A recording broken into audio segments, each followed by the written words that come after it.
రంగారెడ్డి జిల్లా కమ్మదనంలో జరిగిన రియల్టర్ కమ్మరి కృష్ణ హత్య కేసును ఛేదించారు పోలీసులు. కన్న కొడుకే హత్య చేయించినట్లు తేల్చారు. కమ్మరి కృష్ణకు 3 వివాహాలయ్యాయని తెలిపారు పోలీసులు.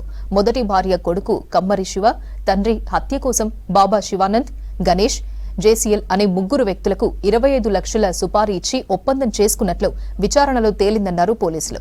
మూడో భార్య పావని పేరుతో ఆస్తులు కొంటున్నాడన్న కోపంతో హత్య చేసినట్లు తెలిపారు. ఈ కేసులో 4 నిందితులను అరెస్ట్ చేశారు పోలీసులు. 3 కత్తులతో పాటు 2 కార్లు, 1 బైక్ను స్వాధీనం చేసుకున్నారు. రంగారెడ్డి జిల్లా కమ్మదనంలో జరిగిన రియల్టర్ కమ్మరి కృష్ణ హత్య కేసును ఛేదించారు పోలీసులు. కన్న కొడుకే హత్య చేయించినట్లు తేల్చారు. కమ్మరి కృష్ణకు 3 వివాహాలయ్యాయని తెలిపారు పోలీసులు. మొదటి భార్య కొడుకు కమ్మరి శివ, తండ్రి హత్య కోసం బాబా శివానంద్, గణేష్, జేసీఎల్ అనే 3 వ్యక్తులకు 25 లక్షల సుపారీ ఇచ్చి ఒప్పందం చేసుకున్నట్లు విచారణలో తేలిందన్నారు పోలీసులు. మూడో భార్య పావని పేరుతో ఆస్తులు కొంటున్నాడన్న కోపంతో హత్య చేసినట్లు తెలిపారు. ఈ కేసులో 4 నిందితులను అరెస్ట్ చేశారు పోలీసులు. 3 కత్తులతో పాటు 2 కార్లు, 1 బైక్ను స్వాధీనం చేసుకున్నారు.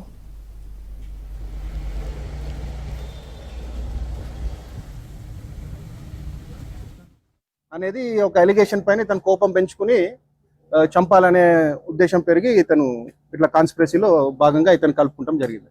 మొత్తం ఇన్వెస్టిగేషన్ లో కావాల్సిన టెక్నికల్ ఎవిడెన్స్, ఫిజికల్ ఎవిడెన్స్ కూడా ఇంత ఫాస్ట్ గా అంటే విత్ ఇన్ 3 days లోనే అక్యూజ్ ని న్యాప్ చేసుకుని కావాల్సిన ఎవిడెన్స్ కూడా చాలా వరకు ఇన్వెస్టిగేషన్ చాలా ప్రోగ్రెస్ వచ్చిందండి.